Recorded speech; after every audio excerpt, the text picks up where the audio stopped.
श्री गणेशाय नमः। श्री सरस्वते नमः। श्री सद्गुरुभ्यो नमः। कामदा एकादशी व्रत कथा। नमस्कार भक्तों, आप सभी का स्वागत है हमारे YouTube चैनल श्री नर्मदे समर्थ में। आज हम सुनेंगे कामदा एकादशी व्रत कथा और उसका अद्भुत महात्म्य। धर्म ग्रंथों के अनुसार चैत्र शुक्ल एकादशी मनुष्य के सभी पापों को नष्ट करने वाली मानी जाती है। जो भी भक्त श्रद्धा और भक्ति से कामदा एकादशी यानी कि चैत्र शुक्ल एकादशी व्रत करता है और कथा सुनता है, उसे ब्रह्म हत्या के पाप से मुक्ति, मनोकामना पूर्ति, राक्षसी दोष से मुक्ति और वाजपेयी यज्ञ का फल मिलता है। राक्षस योनि से मुक्ति और मनोकामना पूर्ति की गाथा है। राजा पुंडरीक के श्राप से राक्षस बने ललित को पत्नी ललिता ने इस व्रत के पुण्य से श्राप मुक्त कराया। यह व्रत पापों का नाश कर जीवन में सुख समृद्धि लाता है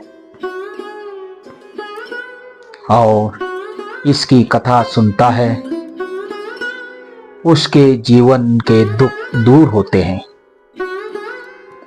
और भगवान विष्णु की कृपा प्राप्त होती है। तो आइए भक्तों, पूरी श्रद्धा के साथ सुनते हैं कामदा एकादशी व्रत कथा।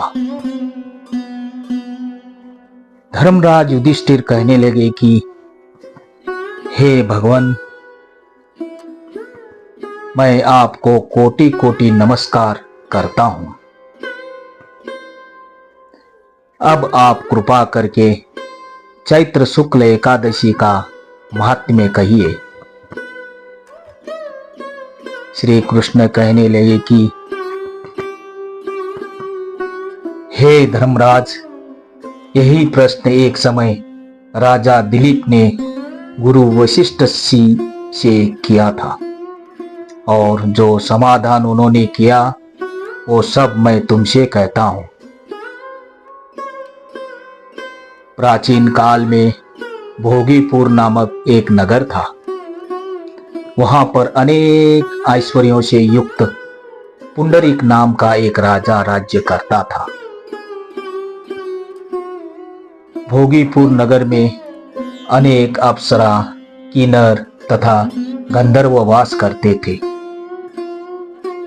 उनमें से एक जगह ललिता और ललित नाम के दो स्त्री पुरुष अत्यंत वैभवशाली घर में निवास करते थे। उन दोनों में अत्यंत स्नेह था, यहां तक कि अलग अलग हो जाने पर दोनों व्याकुल हो जाते थे। एक समय पुंडरीक की सभा में अन्य गंधर्वों सहित ललित भी गान कर रहा था। गाते गाते उसको अपनी प्रिय ललिता का ध्यान आ गया और उसका स्वर भंग होने के कारण गाने का स्वरूप बिगड़ गया। ललित के मन के भाव जानकर कारकोट नामक नाग के पद भंग होने का कारण राजा से कह दिया। तब पुंडरीक ने क्रोध पूर्वक कहा कि तू मेरे सामने गाता हुआ अपनी स्त्री का स्मरण कर रहा है, अतः तू कच्चा मांस और मनुष्यों को खाने वाला राक्षस बनकर अपने किए कर्म का फल भोगा। पुंडरीक के श्राप से ललित उसी क्षण महाकाय विशाल राक्षस हो गया। उसका मुख अत्यंत भयंकर, नेत्र सूर्य चंद्रमा की तरह प्रदीप्त तथा मुख से अग्नि निकलने लगी। उसकी नाक पर्वत की गंधरा के समान विशाल हो गई और गर्दन पर्वत के समान लगने लगी। सिर के बाल पर्वतों पर खड़े वृक्षों के समान लगने लगे तथा भुजाएं अत्यंत लंबी हो गई। कुल मिलाकर उसका शरीर 8 योजन के विस्तार में हो गया। इस प्रकार राक्षस होकर वह अनेक प्रकार के दुख भोगने लगा।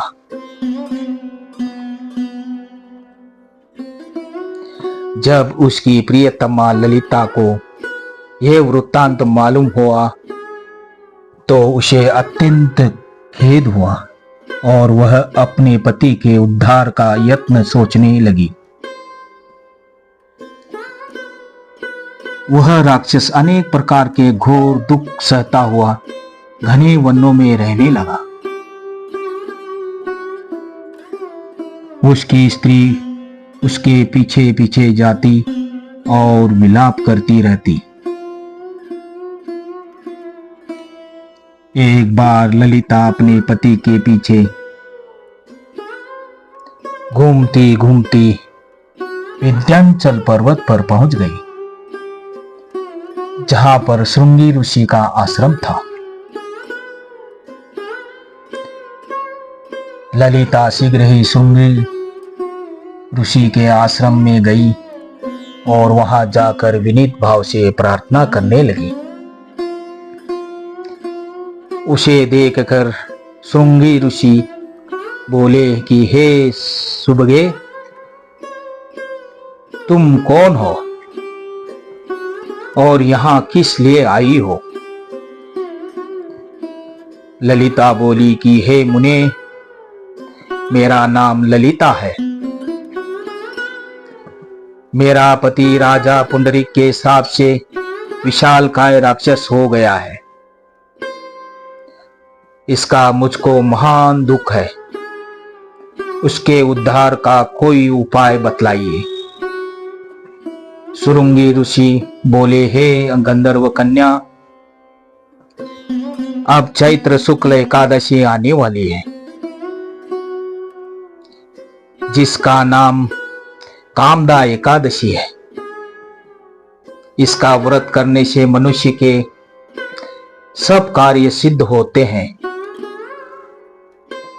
यदि तू कामदा एकादशी का व्रत कर उसके पुण्य का फल अपने पति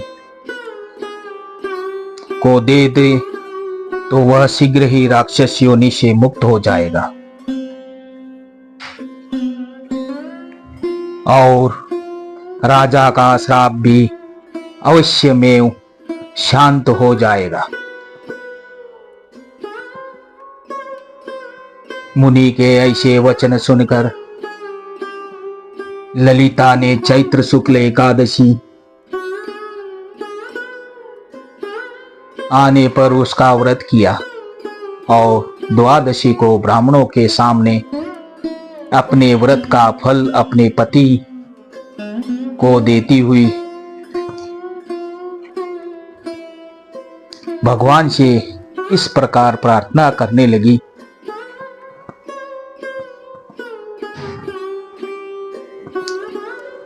हे प्रभु, मैंने जो यह व्रत किया है इसका फल मेरे पति देव को प्राप्त हो, जिससे यह राक्षस योनि से मुक्त हो जाए। एकादशी का फल देते ही उसका पति राक्षस योनि से मुक्त होकर अपने पुराने स्वरूप को प्राप्त हुआ। फिर अनेक सुंदर वस्त्र भूषणों से युक्त होकर ललिता के साथ विहार करने लगा। उसके पश्चात वे दोनों विमान में बैठकर स्वर्गलोक को चले गए। वशिष्ठ मुनि कहने लगे कि हे राजन, इस व्रत को विधि पूर्वक करने से समस्त पाप नाश हो जाते हैं तथा राक्षस आदि की योनि भी छूट जाती है। संसार में इसके बराबर कोई और दूसरा व्रत नहीं है। इसकी कथा पढ़ने या सुनने से वाजपेयी यज्ञ का फल प्राप्त होता है। ओम नमो भगवते वासुदेवाय। श्रीमन्नारायण नारायण नारायण। ओम नमो नारायणाय विद्महे वासुदेवाय धीमहि तन्नो विष्णु प्रचोदयात्। भक्तों, आप सभी का बहुत बहुत धन्यवाद साधुवाद। आप देखते रहिए श्री नर्मदे समर्थ चैनल। मिलते हैं अगली वीडियो में। अगर आपको यह वीडियो पसंद आए तो लाइक, शेयर, सब्सक्राइब और कमेंट जरूर कीजिए। Comment, subscribe